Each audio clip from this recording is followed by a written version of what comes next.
Financial system and institution comprising financial system is known as, वित्तीय प्रणाली और वित्तीय प्रणाली समाविष्ट करने वाली संस्थाओं को किस रूप में जाना जाता है?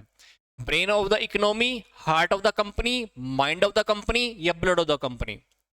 29th, which of the flowing speculators expect the price of securities to fall in the near future? इसमें से कौन से स्पेकुलेटर्स, बोले तो स्टोरी है, उम्मीद करता है कि सिक्योरिटी की कीमत आने वाले टाइम में निकट भविष्य में गिरने की है? बुल, बियर, स्टैग या नन ऑफ दीज? ये क्वेश्चन फिर से मैं आपको बता रहा हूं, ये हमारा क्वेश्चन हमारा स्टॉक मार्केट को लेकर ही है, ठीक है, जो आपको अभी भी कह भी रहा था। अगला question, how many companies are included in the Nifty? Nifty में कितनी कंपनियों को इंक्लूड किया गया है? अब ये टॉपिक भी हमारा स्टॉक एक्सचेंज को लेकर है।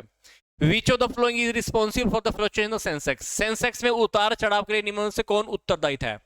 फिजिकल, मॉनेटरी, पॉलिटिकल इंस्टेबिलिटी या none all of the these? Next question, what is SP 500? SP 500 का मतलब क्या है? ए क्रॉप ऑफ इट या name of Mumbai based office of SEBI या a stock exchange of USA या a scheme announced by government of India?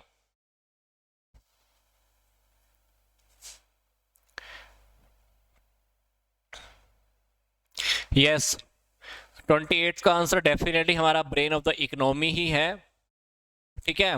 जो भी हमारी फाइनेंशियल सिस्टम है, फाइनेंशियल सिस्टम के अंदर जितने भी आते हैं, अर्थव्यवस्था के हमारी इकोनॉमी के ब्रेन के रूप में जा रहे थे। तो किसी भी कंट्री के जो फाइनेंशियल सिस्टम के अंदर को कंट्रोल करना या ऑपरेट करने के लिए फाइनेंशियल इंस्टीट्यूशन की स्थापना की जाती है, ताकि ये फाइनेंस की फैसिलिटी हर इंसान के पास बहुत आसानी से पहुंच सके, जिससे कोई भी नया जो बिजनेस है स्थापित कर इकोनॉमी के अंदर, कंट्री के डेवलपमेंट के अंदर सहयोग दे सके।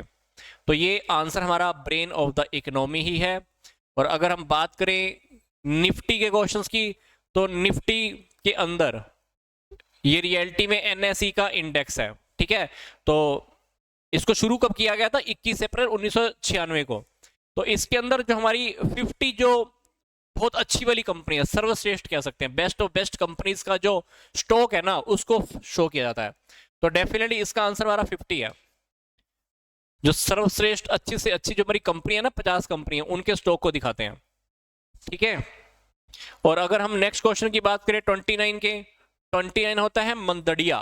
क्या बोलते हैं? मंदड़िया। इसको बोलते हैं बियर। इसको उम्मीद होती है कि आने वाले टाइम में सिक्योरिटीज के रेट गिर जाएंगे। ये टॉपिक भी मैंने उसी प्लेलिस्ट में बिल्कुल क्लियर किया हुआ है, चैनल पे जाना, स्टॉक एक्सचेंज की प्लेलिस्ट देखना, वहां पर बियर का टॉपिक है। तो मंदड़िया रियलिटी में क्या होता है? सट्टेबाज होता है। इसको लगता है कि, इसको क्या लगता है? इसको लगता है कि आने वाले टाइम में या नियर फ्यूचर के अंदर सिक्योरिटीज के रेट गिरने वाले हैं, ठीक है। तो ये छोटी मोटी सिक्योरिटीज को बेचता है, और जब लगता है ना कि फ्यूचर में सिक्योरिटीज की कीमत में गिरावट आती है, तो उसी मूल्य पर खरीद लेता है, और जब बढ़ता है तो वहां पर बेच देता है ना। तो ऐसा ऐसा खेल ही खेलता रहता है ये। इसको बोलते हैं बियर, मंदड़िया। नाम ही सुन लो, मंदड़िया। इसको मंदी का लगा रहता है, मंदी आने वाली है, तो इसको लगा रहता है ऐसे ही। फिर क्वेश्चन नंबर 32 क्या था? Which of the following is responsible for the fluctuation of Sensex? Sensex में अंदर फ्लक्चुएशन के अंदर कारण क्या हो सकते हैं? ये सारी की सारी कहानियां हमारी सेंसेक्स में फ्लक्चुएशन की वजह से होती हैं। फिजिकल पॉलिसी लगा लो, मॉनेटरी पॉलिसी लगा लो, पॉलिटिकल इंस्टेबिलिटी लगा लो, ये सारे के सारे आंसर हमारे रहेंगे, ठीक है। सेंसेक्स हमारा ऊपर नीचे हो जाता है, ठीक है। ये भी BSE का एक बेंचमार्क है। उतार चढ़ाव के अंदर काफी सारी बातें इसको इफेक्ट करती है, जिसमें से ये दिए हुए टॉपिक। फिर इन्होंने पूछा था कि SP 500 क्या है? Yes, SP 500 Standard and Poor's बोलते हैं इसको। SP का जो फुल फॉर्म है ना, स्टैंडर्ड S&P 500 भी है इसका नेम, S&P 500 भी नाम है इसका, या स्टैंडर्ड एंड पुअर्स 500 नाम भी है।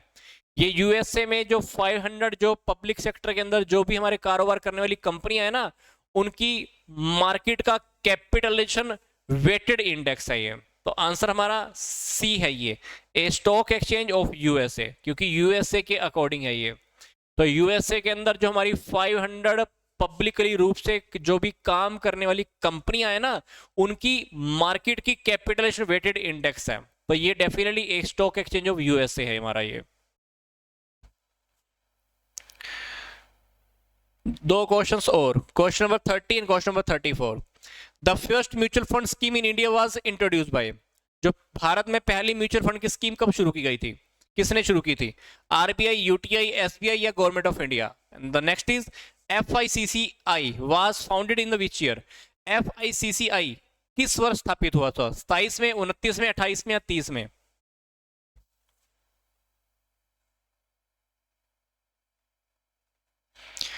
यस,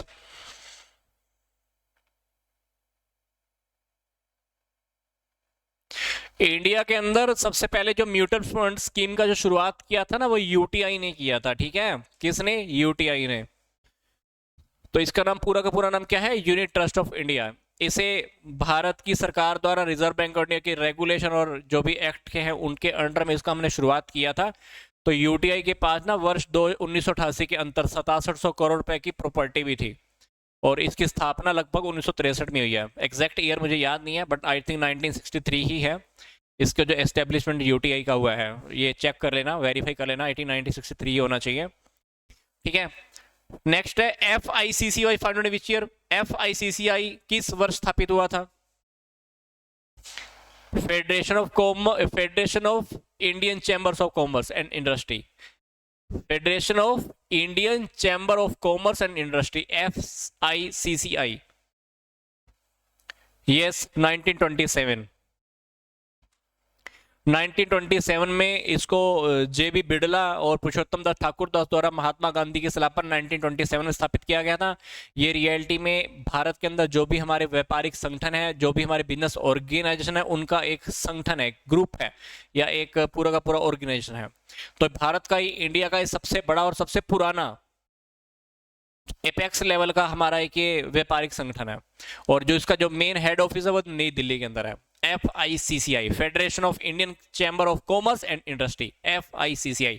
शुरुआत किसने की थी? मैं आपको फिर से बता रहा हूँ, MCQ के अकॉर्डिंग दोबारा से कवरेज कर लेना, एक MCQ आपको अलग से मिल सकता है। इसकी शुरुआत की गई थी GD बिड़ला और पुरुषोत्तम दास ठाकुर दास द्वारा। किसकी सलाह पर? महात्मा गांधी जी की सलाह पर। कब शुरुआत की गई थी? 1927 में। ठीक है, तो ये भारत में व्यापारिक जो भी संगठन है, जो भी बिजनेस ऑर्गेनाइजेशन है, उन सबका एक संघ है, एक ग्रुप है लगा लो। और इसका जो मेन हेड ऑफिस है वो नई दिल्ली में है। तो मैंने काफी सारे MCQs आपके इसी में कवर करा दिए हैं, याद रख लेना।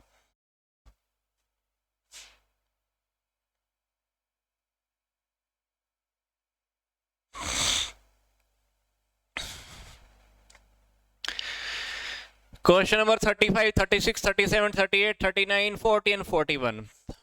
फिर से जूम कर देता हूं, 4 ही क्वेश्चन पहले देखते हैं। 1 2 3 4 5 क्वेश्चन पहले देख लेते हैं। ठीक है,